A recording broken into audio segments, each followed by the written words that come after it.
Hello everyone. Today I'm going to discuss about the topic is bone marrow biopsy.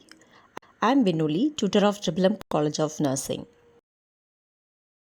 What are the objectives we are going to discuss? Introduction, structures of bone marrow, indication, site for aspiration, bone marrow needles, anticoagulant for different studies, procedure, risk involved in bone marrow aspiration, post biopsy care, and conclusion. What is bone marrow biopsy? Bone marrow examination is an indispensable adjunct to the study of disease of the blood and may be the only way in which a correct diagnosis can be made. Structures of the bone. The bone, it has two main parts. One is cortex and medulla. What is the cortex? The cortex, it has a stronger layer of the compact bone and which is gives a bone strength and which is made up of laminar bone. And medulla is which is made up of cancellous bone or trabecula, and the trabecula and inner surface of the cortex are lined by the endothelial cells, and also it has osteoblast, osteocytes, and osteoclast also. Bone marrow. The bone, it has two types of the marrows. One is a red marrow and yellow marrow. The red marrow is a hemopoietic cells, and the yellow marrow which has adipose tissues. The red marrow consists of 4% of the total bone marrow, and for the children most bones contains is hemopoietic cells. For the adult, the bone marrow which is present in the skull, sternum, scapula, ribs, pelvic bones, and proximal ends of the long bones. Indications for bone marrow biopsy: red cell disorders, leukocytic disorders, and megakaryocytic and platelet disorders, and myeloproliferative disorders, and myelodysplastic syndrome with BMP, and paraproteinemias, infection, storage disorders, iron assessment, metastasis, unexplained hematosplenomegaly, and marrow for harvesting for transplantation, and microcytic anemia to finding. And here the evaluation of iron sources, stores, and any cytoplasm to allowing the categorizations of whether it is anemia, and macrocytic anemia to finding whether the process is megaloplastics or not, and normocytic anemia. This is without an increasing in retic count for quantitative or qualitative abnormalities of the erythropoiesis. What are the sites suited for the bone marrow aspiration? Sternum, upper end of tibia, posterior superior iliac crust, and anterior superior iliac crust. What is a sternum? Which is the last resort in those older than 12 years of growth, and which avoided since causes more pain for the patient and present the risk of heart injury. An upper end of tibia, which is children's less than 1 year old age group, can be go for this site.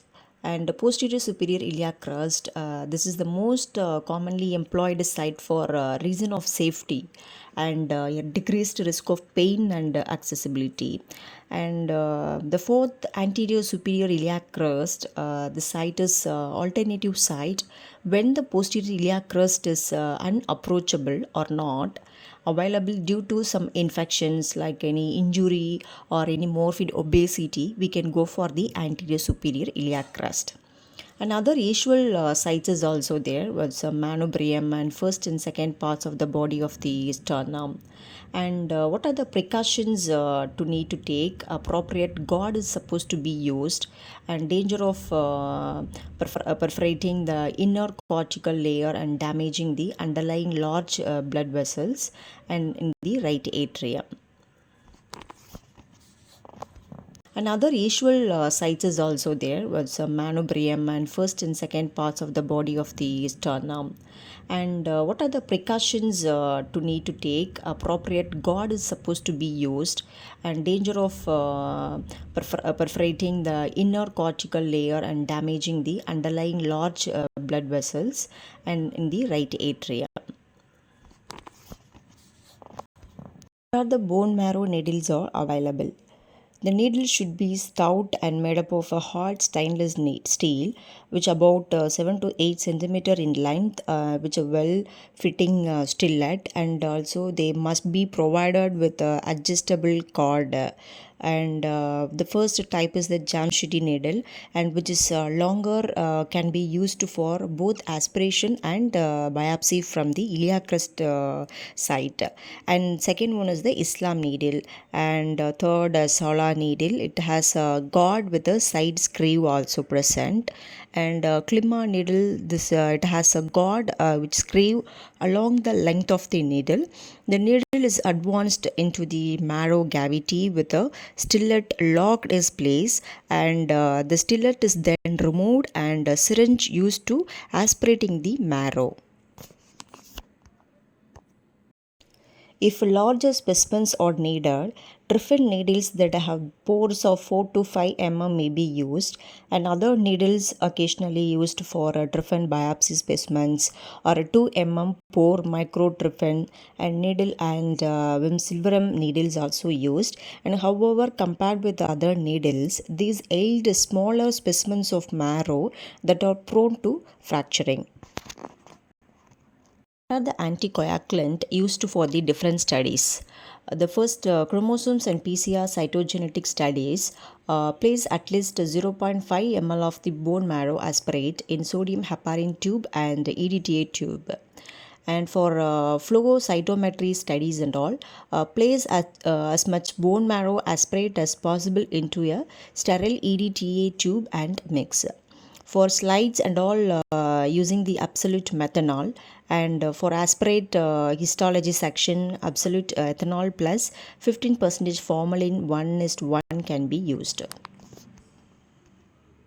Coming to the procedure. So before the procedure, a written consent should be taken from the patient, and appropriate clinical history should accompany the bone marrow as they relate to possible findings within the bone marrow examination.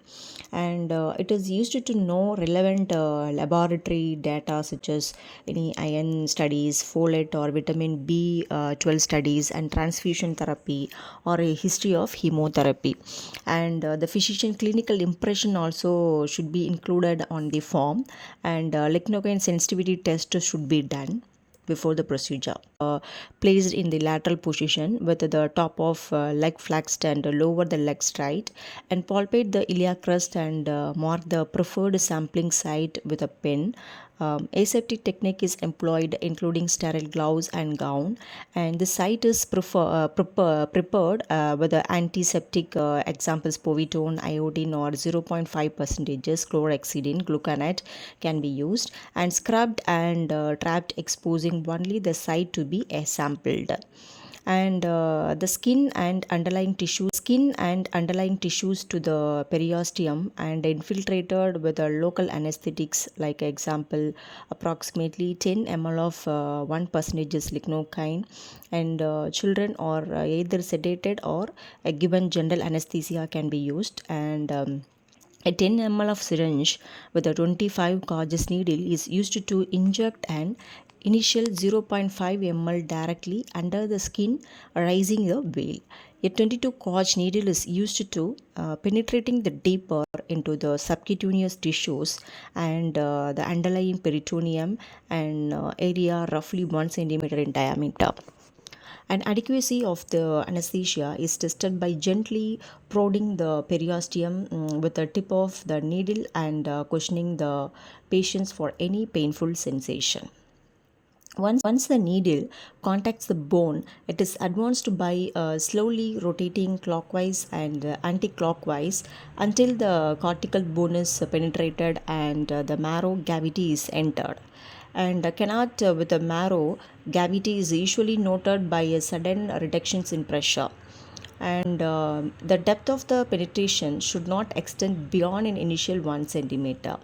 And once within the marrow cavity, the stellate is removed, and using a 20 ml of syringe, approximately 0.3 ml of bone marrow is aspirated.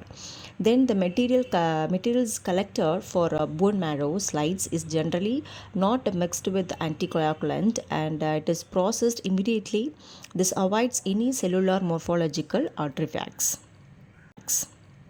So, if large samples is needed for the cytogenetics and immunophenotypic attach, another 5 or 10 ml syringe and aspirate with the EDTA container, and fix the slides in absolute methanol 20 minutes. As soon as they thoroughly dry for subcutaneous staining by a Ranowoksky method or a pearl stain for the iron method can be used, and this preparations can be considered satisfactory only when marrow particles and free marrow cells can be seen in these stain films. These films are also suitable for the cytochemical staining.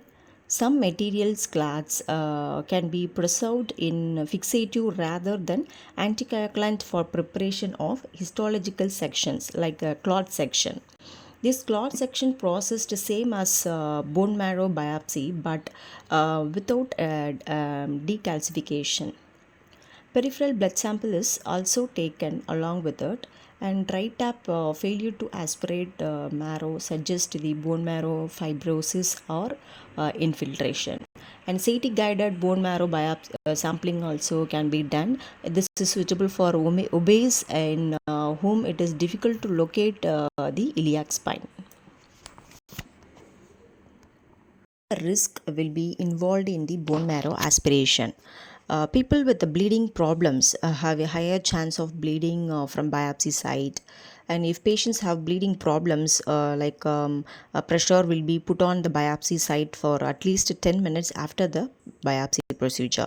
And in rare cases, the patients may be given blood product like clotting factors or platelets in vein and arm before the aspirations to prevent bleeding after the aspiration or biopsy procedure.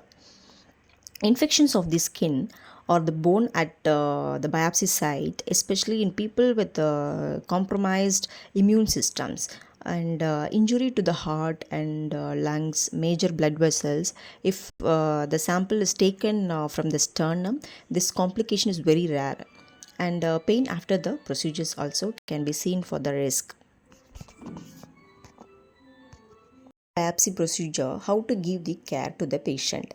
After procedure is completed, apply the pressure over the posterior ilium for about 60 minutes. And pressure is obtained by pressure dressing and by having the patients lie recumbent flat positions in bed. And after the assumption no bleeding is observed, the patient can get up and go about their normal activities. And patients are advised to avoid washing the procedure site for at least 24 hours after the procedure. And what are the complications can be expected after the procedure? Hemorrhage, pain, infection, and perforations of major vessels, and risk of general anesthesia and sedation.